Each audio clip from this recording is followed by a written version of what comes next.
나쁜 일을 하면 벌 받는 것 정의죠. 나쁜 일은 반드시 벌 받아야 됩니다. 하지만 나쁜 일을 하지 않았는데 벌을 받으면 그건 불의합니다. 우리가 사는 이 땅에서는 이 정의와 불의가 뒤섞여 있음을 보게 됩니다. 그래서 때때로 정의가 시행될 때는 박수를 치기도 하고, 그러나 불의가 진행될 때는 화가 나기도 합니다. 정의와 불의가 아주 온전하게 잘 나타나면 정의에 대한 대가, 불의에 대한 대가가 바르게 잘 나타나면 세상은 평안을 누립니다. 그런데 이 정의와 이 불의가 혼재되어지면 참 나라는, 공동체는 혼돈이 오게 됩니다. 그렇지 않겠습니까? 이게 혼재되어져서 도대체 뭐가 옳은 거야? 라고 하는 이 불안함이 생기게 되면 삶 자체도 혼돈스럽고 공동체도 매우 혼돈이 찾아오게 되는 겁니다. 이것은 전체의 삶에서뿐만 아니라 개인의 삶에서도 비슷하게 경험되는 것입니다. 그래서 우리는 살아갈 때에 정의와 불의를 잘 구별해야 합니다. 하지만 안타깝게도 이 부패한 본성이 다수를 차지하고 있는 이 세상에서는 균형 잡기가 참 어렵습니다. 그래서 우리가 이 세상에서는 이게 정인지, 내가 지금 하고 있는 게 불의한인지, 이거 참 어려울 때가 참 많이 있습니다. 더군다나 다수결의 원칙을 가지고 살아가는 이 민주사회에서는 더더욱 어려울 때가 많습니다. 다수결이 옳은 건가? 그렇지 않을 때도 많이 있습니다. 그래서 참 이게 이 부패한 세상 속에서 사실은 우리가 균형을 잡고 살아간다는 건 쉽지가 않습니다. 그래서 그 일들을 잘 하라고, 그래서 균형 있게 살 수 있고 균형 있게 판단하라고 해서 만들어진 게 법입니다. 하나님은 이스라엘 백성을 세우시고 그들에게 율법을 주셨습니다. 그리고 율법을 따라 질서 있게 살아가면 평화로운 나라가 될 것을 이제 말씀하셨습니다. 그래서 이스라엘 백성들에게 하나님 주신 율법은 도덕법, 10계명을 대표로 하는 도덕법을 주셨지만 그러나 의식법과 그리고 중요한 시민법도 주셨습니다.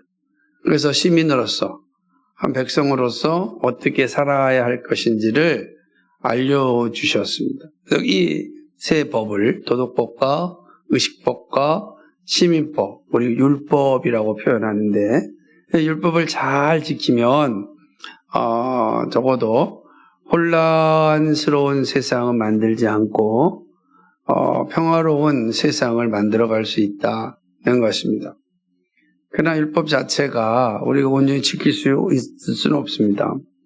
왜냐하면 율법을 주신 목적이 죄를 깨닫게 하기 위함이기 때문에 그렇습니다.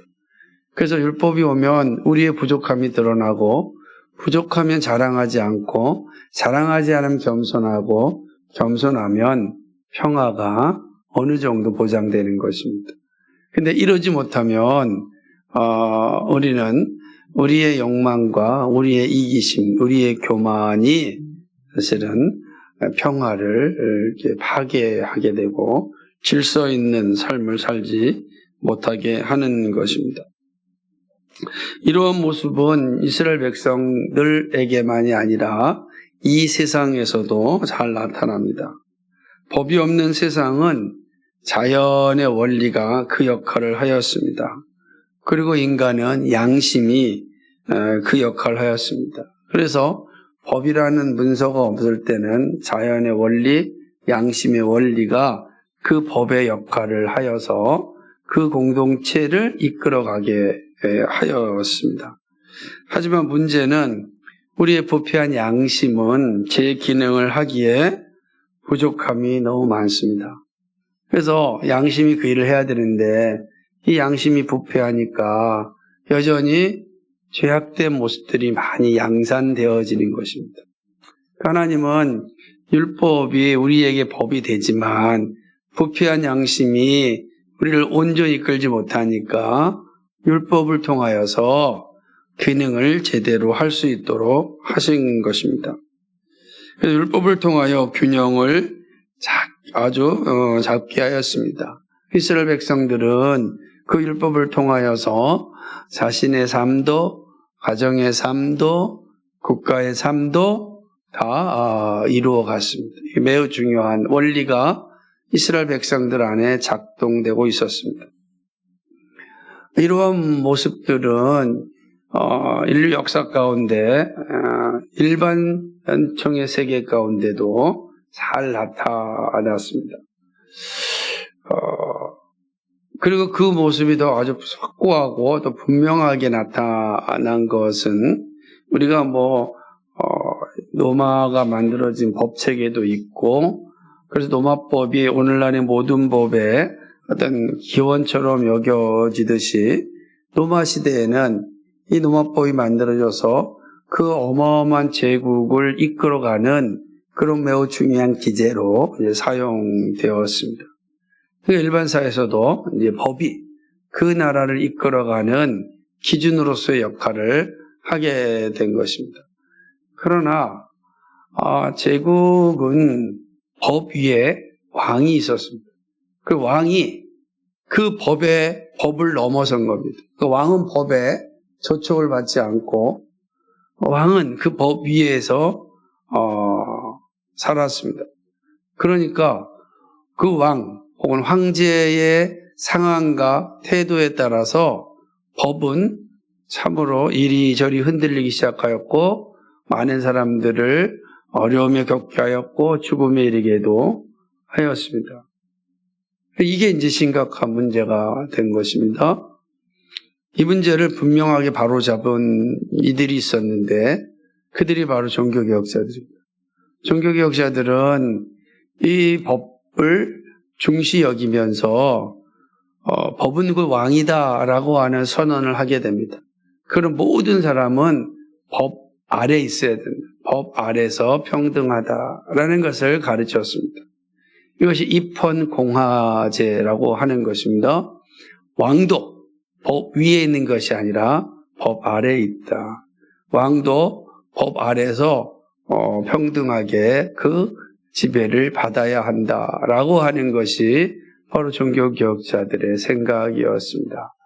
그리고 종교개혁자들은 그 법의 완전성을 하나님께 두었습니다. 그러므로 하나님의 법의 완전성 밑에 모든 사람들은 다 지배를 받아야 된다라고 하는 것이죠. 이런 입헌공화제의 생각은 르네상스인들에게 잘 전달되었고 그들 가운데 루소라고 하는 사람이 이 종교개혁의 영향 가운데 특별히 사무엘 러더포드의 영향을 잘 받아서 우리가 잘 알고 있는 사회개혁이라고 하는 그러한 이 논리를 이제 만들어냅니다. 사회개혁은 백성들이 이 땅에 함께 살아갈 때 공동체로서 서로 계약을 맺고 우리 그 계약에 따라서 서로 살아가자라고 하는 것이 원리입니다. 그러면 이제 그 이후부터는 그 계약의 원리로서의 법이 매우 중요한 역할을 하게 되는 것입니다. 그렇게 살아가는 것이죠. 모든 이제 근대 국가에 오게 되면은 이제 이 법의 통치를 받게 되는 것입니다. 그래서 모든 사람들이 이 법의 통치, 서로가 맺은 계약의 원리에 잘 순종하게 되면은 나라는 평안하게 되고 개인은 참된 자유를 누릴 수 있게 됩니다. 그러나 이게 깨지면 나라는 혼돈에 이르게 되고 개인은 자유를 누리지 못하게 됩니다. 개인의 자유라는 것이 개인에게 있는 것이 아니라 법에 있기 때문에 그렇습니다. 그렇지 않겠습니까? 우리가 신호등 빨간불이면 우리 건너가지 말자라고 하는 계약을 맺었고 그걸 법으로 만들어 놨습니다. 그런데 내가 그걸 깨버리고 나는 상관없다라고 간다면 어떻게 되겠습니까? 사람이 다치기도 하고 아마 그 교통체계는 엉망진창이 되어서 차가 한 대도 다니지 못할 것입니다. 그래서 우리는 이 법 아래서 우리는 충실하게 살아가게 되는 것입니다. 하지만 균형이 깨어지고 무너지면 아주 끔찍한 현실을 맞이하게 됩니다. 폭압과 무질서가 난무하게 됩니다. 이런 세상은 하나님이 결코 기뻐하지 않습니다. 그러므로 모든 시대를 막론하고 폭압과 무질서가 쌓이면 멸망의 길에 이르게 됩니다. 여러분 이런 길에 들어서길 원하십니까? 이런 가정이, 이러한 교회가, 이러한 나라가 되기를 원하십니까? 아무도 없을 겁니다. 우리 가운데 그러한 세상을 원하는 사람은 아무도 없을 것입니다. 그러나 안타깝게도 이런 가르침을 주었음에도 불구하고 그 가르침을 따르지 아니하고 교만의 자리에 서게 되므로 이런 끔찍한 심판의 자리에 서게 된 나라가 있습니다. 그것이 바로 이스라엘입니다. 북이스라엘이죠. 그래서 하나님께서 아모스 선지자를 통해서 이 사실을 아주 명확하게 가르쳐 주십니다. 아모스 선지자가 외치는 말을 우리가 잘 들어야 합니다. 아모스 선지자는 오늘 그 구절을 보게 되면은 아스돗 궁궐과 애굽 땅의 궁궐을 소환하여서 말을 전하고 있습니다. 아스돗과 애굽은요, 이게 다 폭력적인 독재를 행하였던 나라입니다.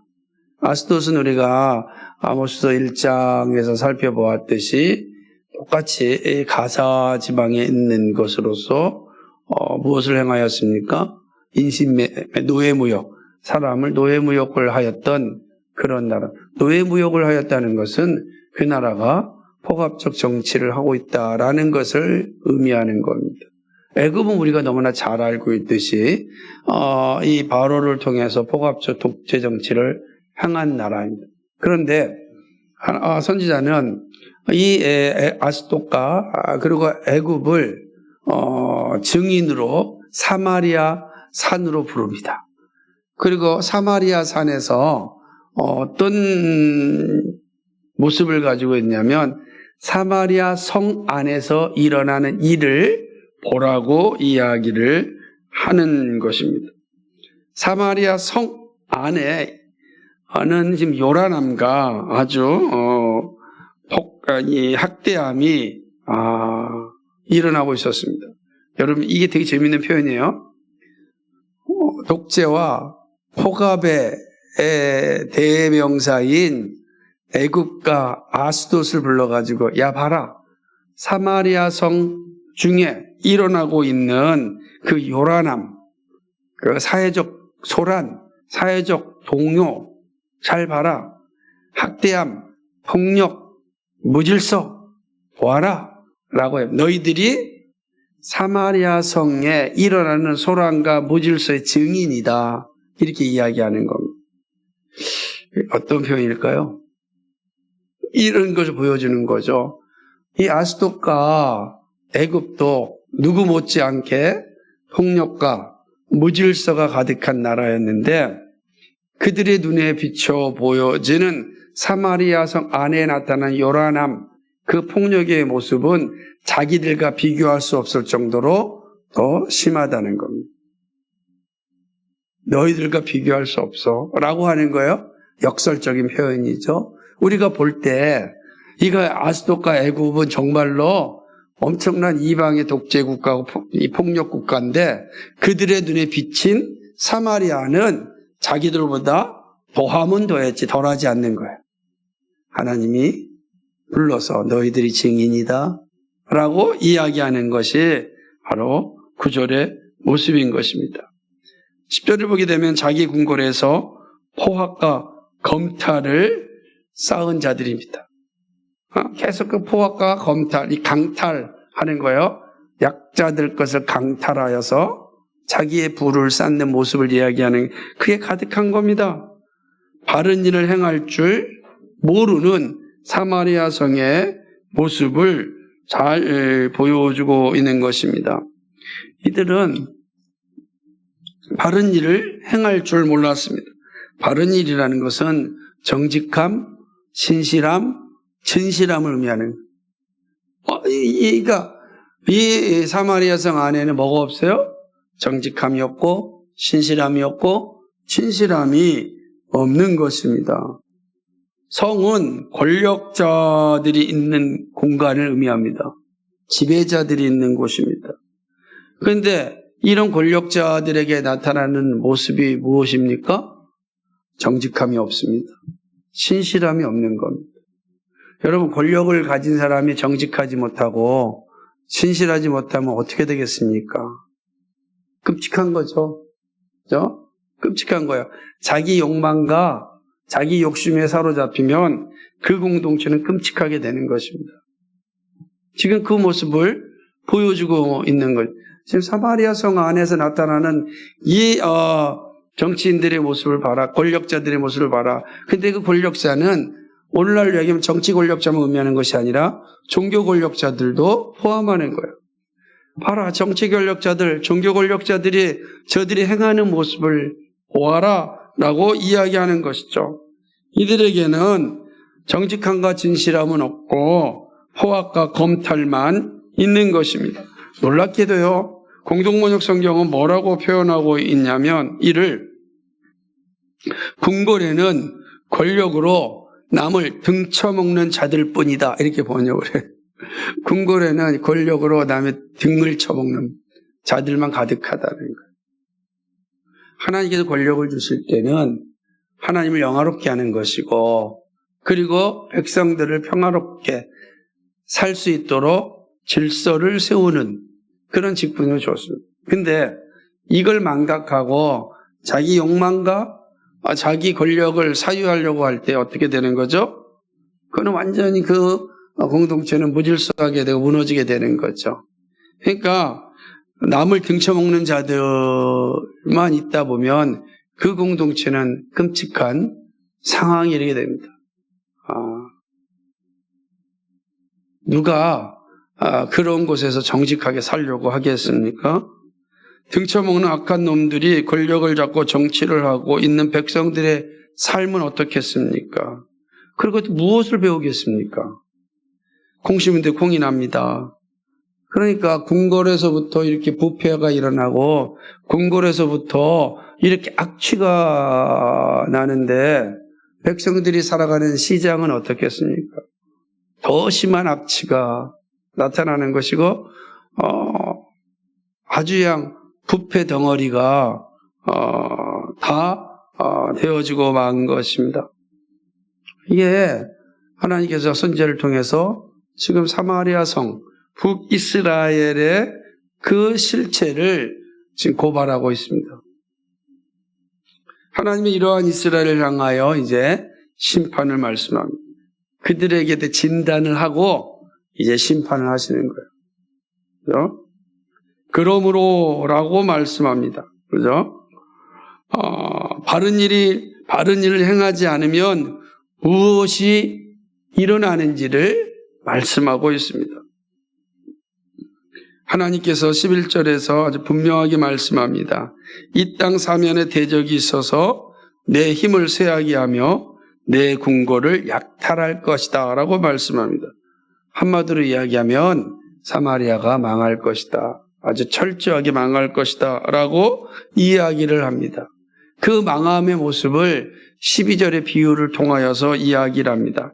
여호와께서 이와 같이 말씀하시되 목자가 사자 입에서 양의 두 다리나 귀 조각을 건져낸과 같이 사마리아에서 침상 모서리에나 걸상의 방석에 앉은 이스라엘 자손도 건져냄을 입으리라. 이거를 유진 피터슨이 메시지라고 하는 현대적 번역을 보면 이 말이 잘 다가옵니다. 사자에게 어린 양을 구하려던 목자가 겨우 두 다리와 기 조각 정도나 건져내듯이 사마리아에 사는 이스라엘 사람들 중에도 소수만 건짐을 받을 것이다. 겨우 낡은 의자 몇 개, 부러진 탁자 다리 정도만 남을 것이다. 이런 의미입니다.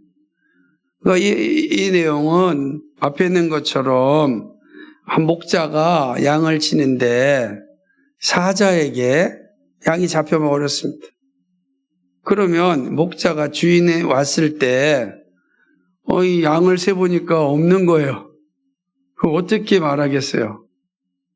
사자가 먹었습니다 라고 이야기하면 증거가 있냐? 라고 물어볼 거 아니겠어요? 그럴 때 이 목자가 증거로 뭘 내놓을까요? 두 다리, 귀 조각을 내놓는 거예요. 그러니까 사자가 양을 뜯어먹을 때 이 목자가 가서 겨우 뭐예요? 양의 두 다리와 귀 조각, 겨우 남은 거예요?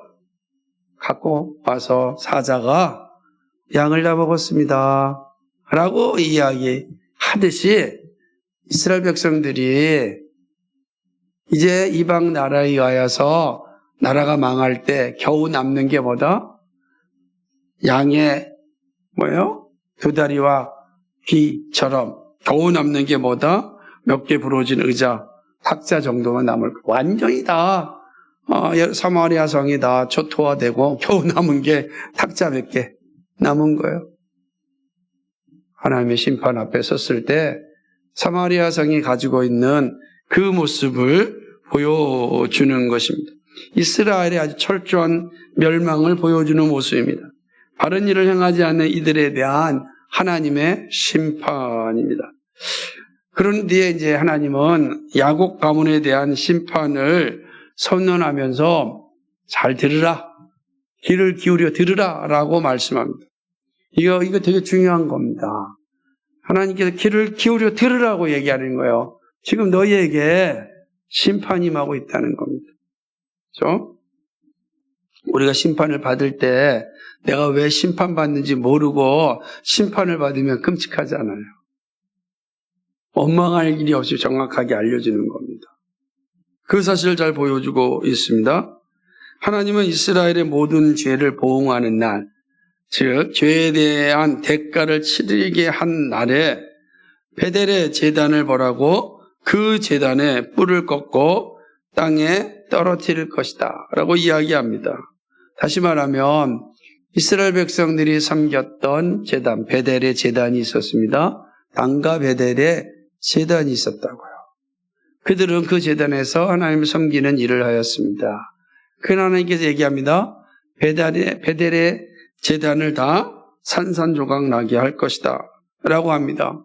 제단의 뿔은 뭐예요? 그들이 위기 상황 가운데 뿔을 잡으면 하나님이 도와주신다라는 그런 약속을 가진데 그 뿔도 산산조각을 내겠다. 그러니까 더 이상 하나님께 탄원하여 구해달라고 할 일이 없다는 거예요.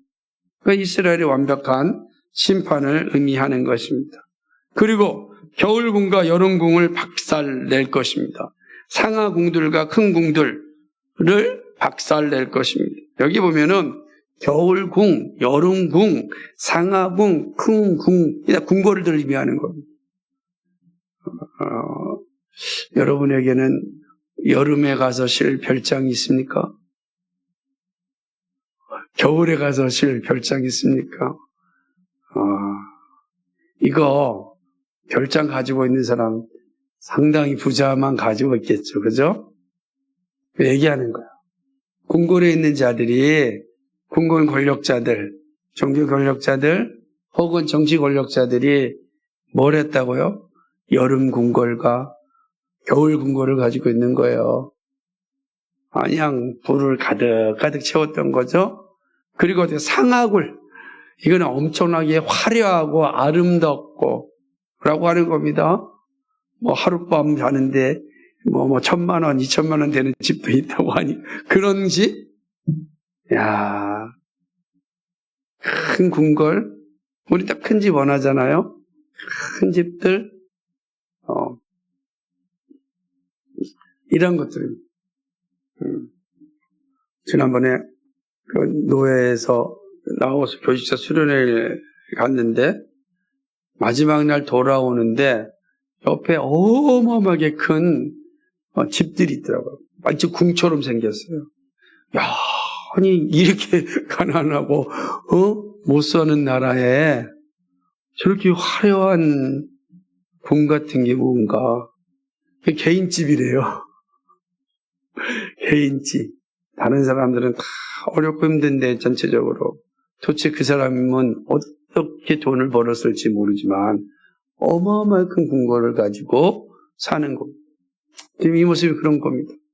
아모스 선지자는 부자에 대해서 비판하는 것이 아니라 그가 어떻게 부를 축적하였는지 그리고 부를 어떻게 사용하고 있는지를 지금 비판하고 심판하는 것입니다. 우리는 얼마든지 다 기뻐하신 대로 부를 축적할 수 있지만 그것이 불의로 축적하고 불의함으로 사용된다면 심판받아 마땅하다라고 하는 것이죠. 하나님은 아모스를 통하여 이러한 이스라엘을 심판하시는 것입니다. 그것이 오늘 이 말씀의 내용인 것입니다. 그러므로 이스라엘이 심판받아야 될 이유를 앞에서 설명하고 그리고 그들의 심판을 선포하는 것입니다. 그래서 본문은 크게 두 개로 보지만 둘 다 같은 구조죠. 하나님께서 그들의 죄를 지적하시고 그에 대해 심판을 하는 것입니다. 이 사실이 오늘 우리에게 매우 중요한 가르침을 줍니다. 그런데 그 가르침에 있어서 의미심장한 것은 이방인들이 증인이 되었다라고 하는 것입니다. 이방인이 왜 증인이 되었을까요? 우리는 이 질문을 던지면서 오늘 말씀을 생각해 보아야 되는 것입니다. 그것은 이스라엘 내부의 부패를 이스라엘이 인식하지 못함에 대한 하나님의 일하심이라고 할 수가 있는 것입니다. 그래서 아모스 선지자가 전하고 있는 말씀은 오늘 우리와 또 한국교회를 향한 아주 분명한 메시지를 담고 있습니다. 우리는 그 사실을 한번 잘 살펴보고자 합니다. 오늘 이 9절부터 15절까지의 내용을 머릿속에 잘 인식한다고 한다면 이 말씀이 오늘 우리에게 주는 교훈이 무엇인지를 잘 생각해 볼 수 있을 것입니다. 첫째는요, 영적 공동체의 정신은 바로 정직함과 신실함이다. 하나님 나라의 정신은 정직함과 진실함입니다. 하나님의 교회의 정신은 정직함과 진실함입니다. 하나님의 가정의 정신은 정직함과 진실합니다. 이렇게 말할 수가 있는 것입니다. 신약성경은 이런 바른 일에 대하여 착한 일, 선한 일이라고 이야기하는 것입니다. 근데 이러한 모습들이 잘 나타나는 곳이 어디냐면 영적 공동체입니다. 작게는 가정이고 또는 교회이고 또 나라입니다.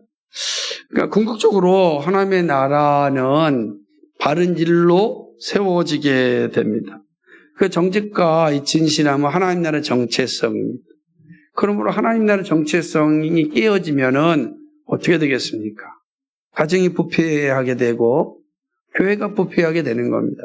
그리고 나라도 부패하게 되는 것이다 라고 하는 것이죠. 이게 되게 중요한 가르침을 가지고 있는 것입니다. 바른 일, 즉 정직함과 진실함으로 세워지지 아니하면 가정도 사실은 폭력과 학대와 포악함이 난무하는 곳이 됩니다. 여러분, 가정이요, 서로가 정직함이 사라진 가정을 한번 생각해 보십시오. 가족 간에 서로 불신한다고. 남편이 아내를 불신하고, 그죠? 아내가 남편을 불신하는 거예요. 끔찍하지 않습니까? 그죠? 그래서 우리는 그거를 의처증이다, 의부증이다, 이런 질병도 있지 않습니까? 서로 믿지 못할 때 그 가정이 어떻게 되겠습니까? 정말 엉망진창이 되는 겁니다. 폭력이 난무하게 되고요. 정말 소란함이 그 가정에 모든 것을 가지게 되는 것 아니겠습니까? 교회도 마찬가지. 교회가 정직하고 진실하지 아니하면 어떻게 되겠어요? 교회에 있는 직분자들이 정직하고 진실하지 않는다면요. 그럼 성도들이요, 직분자들에 대해서 권위를 갖지 못하고 신뢰하지 못하면 그 교회는 건강해질 수가 없습니다. 그죠? 그러면 교회 공동체는 오직 뭐로만 존재하는 거예요? 자기 만족을 위해서만 존재합니다. 하나님의 거대한 역사를 위하여 자신의 삶을 헌신하고 자신을 드러내는 것이 아니라 자신의 삶을 그냥 유지하기 위해서 교회가 세워지는 것이죠. 문제는 그렇게 세워진 교회가 마지막 하나님 앞에 섰을 때 잘했다 칭찬 받겠습니까? 그런 교회로부터 구원받는 백성이 나오겠습니까? 수많은 사람들이 교회당에 몰려온다 할지라도 거기에 구원받는 사람이 나타나겠습니까?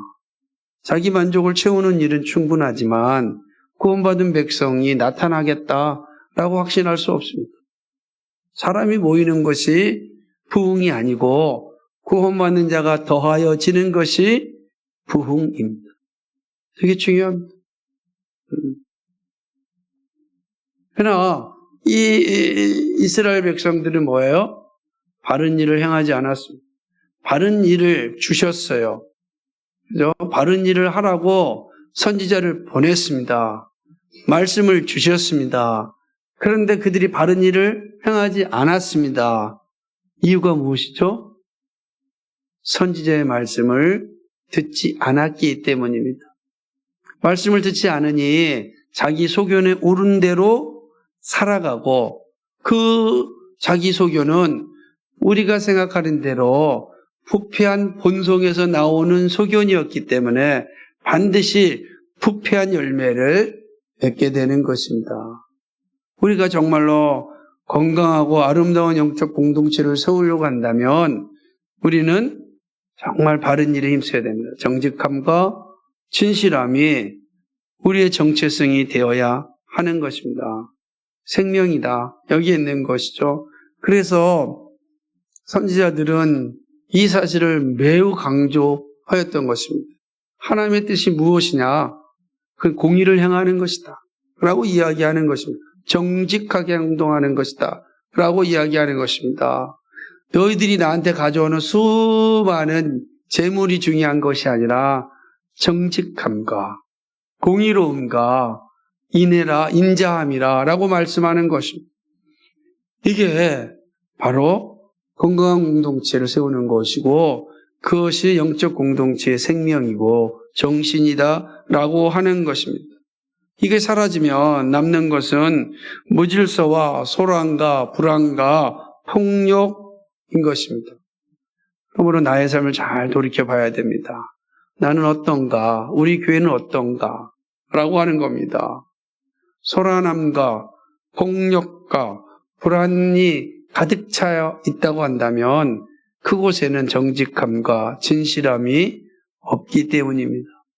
교회가 소란과 불안과 폭력에 휩싸여 있다고 한다면 분명하게 그곳에는 하나님 앞에 정직함과 진실함이 없습니다.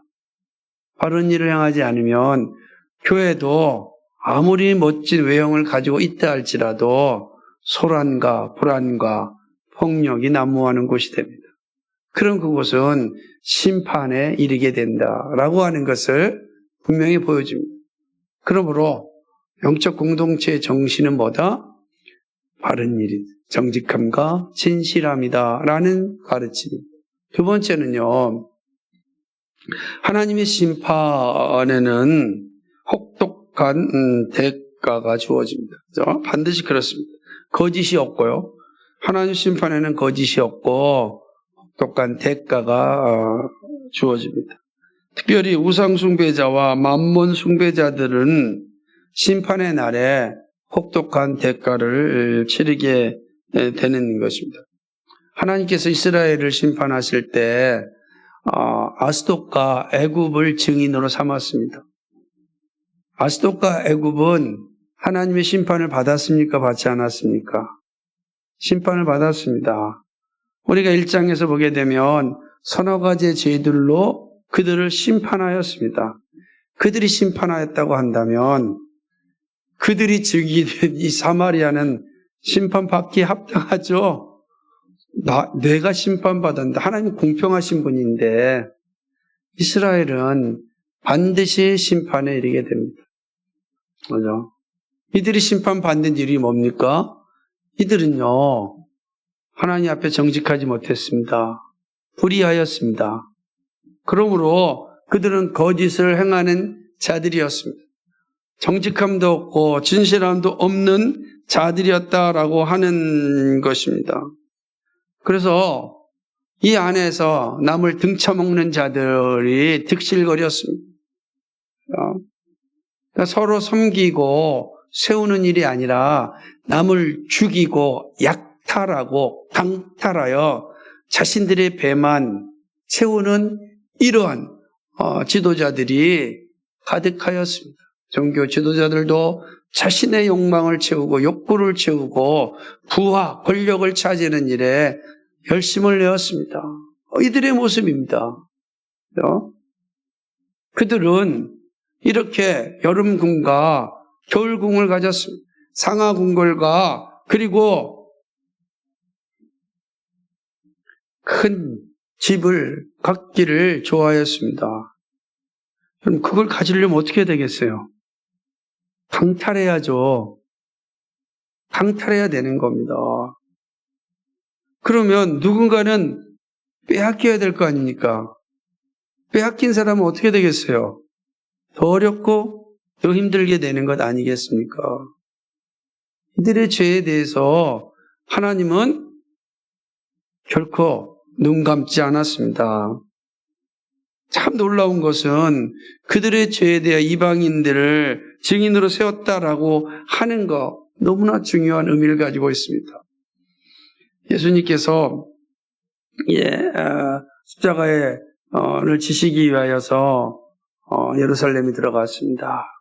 그리고 예루살렘에서 많은 사람들의 환호성을 받습니다. 정말로 다윗의 아들이고 우리에게 구세주라고 하는 칭호를 받습니다. 사람들이 막 따라옵니다. 그러자 옆에 있던 유대인들이 예수님께 이야기를 합니다. 예수님, 저들의 이야기를 멈추게 해주십시오. 저들이 좀 신성모독적인 이야기를 합니다. 라고 이야기를 합니다. 그래서 예수님께서 이렇게 대답을 하십니다. 누가복음 19장 40절에 있는 말씀인데 대답하여 이르시되 내가 너희에게 말하노니 만일 이 사람들이 침묵하면 돌들이 소리 지르리라 하시니라. 침묵하면 돌들이 일어나서 외칠 것이다. 예수님은 구주입니다. 외칠 것이다. 이렇게 이야기하는 것입니다. 돌들이 그리스도를 증거한다는 말씀은 역설적인 표현입니다. 사람이 말해야지 돌이 말합니까? 근데 사람이 말하지 않으면 돌이 말한다는 거예요. 마찬가지로 이스라엘은 내부적으로 자신들이 짓고 있는 죄에 대하여 인식하지 못하였습니다. 너무 잘 나가잖아요. 지금 경제적으로 너무 잘 나가고 있습니다. 군사적으로도 너무 잘 나가고 있습니다. 부와 권력이 막 그냥 들어오고 있습니다. 얼마나 행복합니까? 그죠? 거기에 많은 사람들도 동참하고 있는 것입니다. 부와 권력이 들어오고 잘 사니까 이들이 더 많은 부를 축적하고 가지고 있는 거예요. 잘 나가니까 다 좋은 거예요.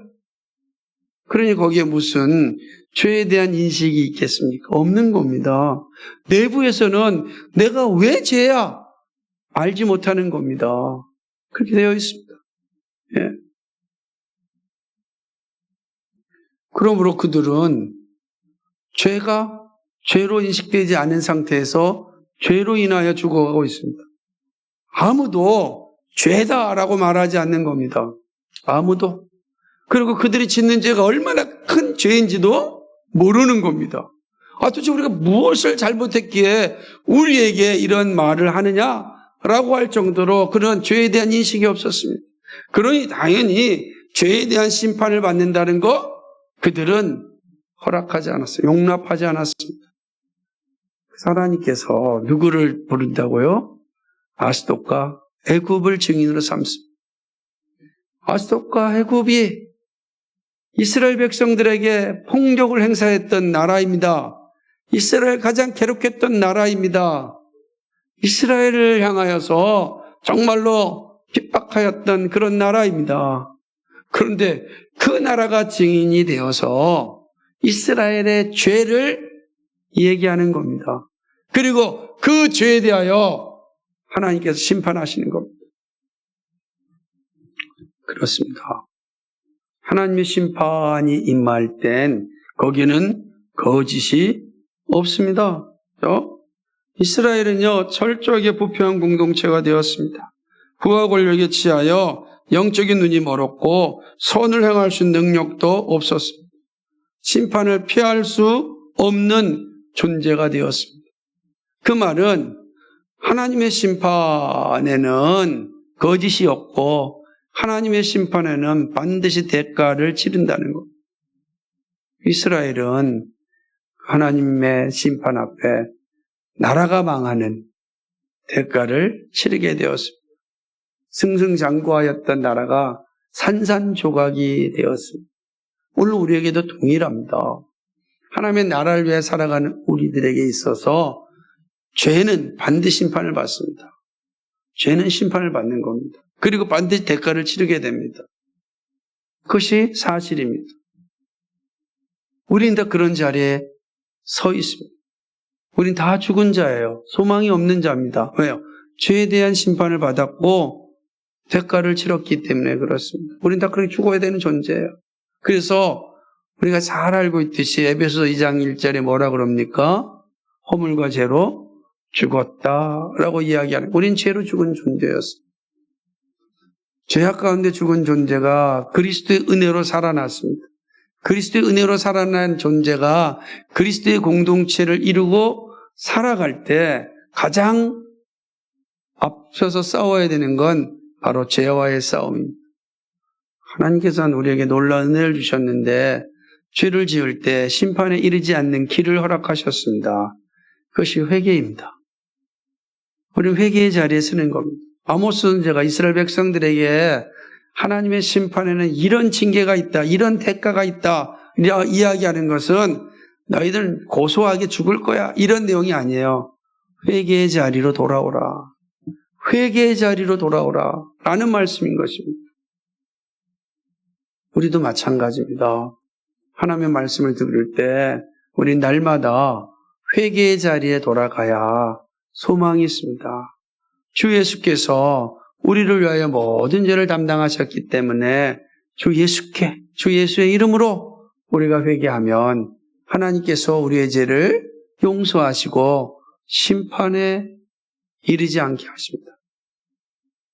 죄는 반드시 심판에 이르지만 그러나 회개하는 자에게는 심판에 이르지 않습니다. 사랑하는 여러분, 우리는 이 사실을 명확하게 인식하고 죄에 대한 민감성과 함께 회개의 자리에 날마다 서야 합니다. 그것이 하나님이 말씀하신 대가를 치르지 않는 길입니다. 그런 은혜의 자리에 늘 서 있기를 소망합니다. 마지막 세 번째는 정말로 중요한데 종교의 타락이 사회의 타락을 가져온다라고 하는 사실입니다. 그리고 그 대가 역시 혹독합니다. 여러분, 지금 잘 보셔야 됩니다. 선지자가 누구를 지금 이야기하냐면 궁궐 아래 있는 등쳐먹는 자들을 지금 심판하고 있습니다. 그들은 종교 권력자고 정치 권력자입니다. 그런데 가장 문제가 되는 건 우리가 잘 있는 것처럼 베델의 단과 뿔을 얘기합니다. 베델의 단 뿔을 가지고서 부를 누렸던 이들을 향한 하나님의 심판이 분명한 것입니다. 그러니까 종교적인 제사장들의 타락, 그 사회를 지탱하였던 정신의 타락을 의미합니다. 이스라엘을 유지하는 정신은 제사장들이 있는 거예요. 종교 지도자들에게 있는 거예요. 그 종교예요. 그게 이스라엘을 지탱하는 거예요. 근데 그게 타락하면 어떻게 되겠습니까? 다 무너지는 겁니다. 종교의 타락은 반드시 사회의 타락을 가져오게 되는 것입니다. 그러므로 교회가 타락하면 사회가 타락합니다. 거꾸로 교회가 건강하면 이 사회가 교회를 두려워하기 때문에 건강해집니다. 그럼 오늘 우리 사회가 타락하였다고 한다면 분명히 교회가 타락하였다는 뜻입니다. 교회가 타락하였다는 것은 우리들이 정말 죄에 대한 민감성이 떨어졌다라고 하는 사실입니다. 많은 그리스도인들이 동일하게 다 여름궁과 겨울궁을 갖고 싶어하고 상하궁과 큰 집을 갖고 싶어합니다. 수단과 방법을 가리지 않고 부와 권력을 누리고 자기 욕망을 채우기를 원한다면 우린 부패하게 될 겁니다. 그렇게 부패하면 이 사회도 소망이 없습니다. 그래서 오늘 이 말씀은 종교의 타락이 가져온 사회의 타락이 어떠하신지를 분명하게 보여주는 겁니다. 우리가 바르게 쓰면 가정이 바르게 쓰고, 가정이 바르게 쓰면 교회가 바르게 쓸 뿐만 아니라 이 나라, 이 사회도 바르게 세워지는 것입니다. 그런데 지금 한국 교회가 어떻습니까? 정말 정직합니까? 바른 일에 힘을 쓰고 있습니까? 신실합니까? 이 질문에 그렇다라고 말할 수 없지 않습니까? 참 안타까운 현실 속에 있는 겁니다. 그래서 우상 숭배에 대해서 아무 말도 못합니다. 불의함에 대해서 아무 말도 못합니다. 이게 지금 한국교회 현실입니다. 여전히 개인 구원에만 온 몰인되었고 공교회성은 다 사라지고 말았습니다. 상하굴에 사는 사람들과 정말 가난하고 힘든 자리에 있는 목회자들의 차이가 어마어마합니다. 하나님 앞에 섰을 때 어떻게 감당하려고 그런지 모르겠습니다. 그러나 그 누구도 정말로 우리가 정말 공교회성을 회복합시다. 우리가 공교회적 의식을 가집시다. 라고 외쳐도 잘 듣지 않는 시대가 되었습니다. 철저히 개교회조로 흘러가고 있고 성도들도 개교회 성도가 되어버리고 말았습니다. 우리도 그렇지 않습니까? 저 역시도 이 말에 정말로 부끄럽고 참 회개할 수밖에 없는 자리에 서 있습니다. 우리가 한국 사회를 걱정하는 건 한국 교회가 그만큼 부패하였다라고 하는 사실입니다. 아니, 로마 캐톨릭의 교종이 죽었어요. 근데 그 죽음에 대해서 칭송을 합니다. 그가 아주 검소하게 살았기 때문에 그를 존경합니다. 띄우고 있습니다. 개혁교회 입장에서 보면은 그냥 한 사람의 죽음인데 그대 칭송받는 건 그가 보였던 삶의 마지막의 모습이 아름다웠기 때문입니다. 한국교회가 바른 신학을 가지고 있고 바른 신앙을 가지고 있어도 정말로 바른 삶이 없으면 정말로 존경받지 못합니다. 교회가 존경받지 못하면 사회가 교회의 이야기를 듣지 않습니다. 정직함, 바른 일의 이야기를 듣지 않으면 사회가 부패하게 되는 것입니다. 그럼 오늘 이 말씀은 이 사실 우리에게 명확하게 가르쳐 주고 있습니다. 우리가 정말 하나님의 말씀 앞에 정직하고 신실한 자리에 있어야 한다. 그렇지 아니하면 정말 끔찍하고 혹독한 대가를 치르게 된다. 사랑하는 여러분, 하나님께서 우리를 믿음의 자리로 불러주셨습니다. 어려운 시대 가운데 믿음을 가지고 살라고 말씀하십니다. 여러분 기도하시면서 주님 정말로 정직함과 신실함을 가지고 살게 해달라고 기도하십시오. 우리의 가정도 그렇게 꾸리고 우리 교회도 그렇게 세워서 이 사회 속에 정말 빛과 소금이 되고 등대의 역할을 할 수 있도록 우리는 기도하고 그렇게 살아야 합니다. 그런 은혜가 우리 가운데 충만하게 임하기를 주님의 이름으로 간 축복합니다. 거룩하신 하나님 아버지 참 고맙고 감사를 드립니다. 오늘 아모스 선지자를 통해서 우리에게 주시는 진리의 말씀을 묵상합니다. 하나님 아버지, 그 화려했던 이스라엘 결국은 심판의 자리에 떨어졌습니다. 상하고 넓은 궁궐을 가졌던 그 나라가 산산조각이 되어서 참으로 아무것도 없는, 돌 위에 돌 하나도 없는 상황이 되어버렸습니다. 하나님 아버지, 오늘 우리의 모습을 돌아봅니다. 그리고 우리에게 말씀하시는 소리를 듣습니다. 우리는 정말로 정직함과 진실함 가운데 서 있는가? 오 주님, 저희들 여전히 부족하고 죄 많고 나약합니다.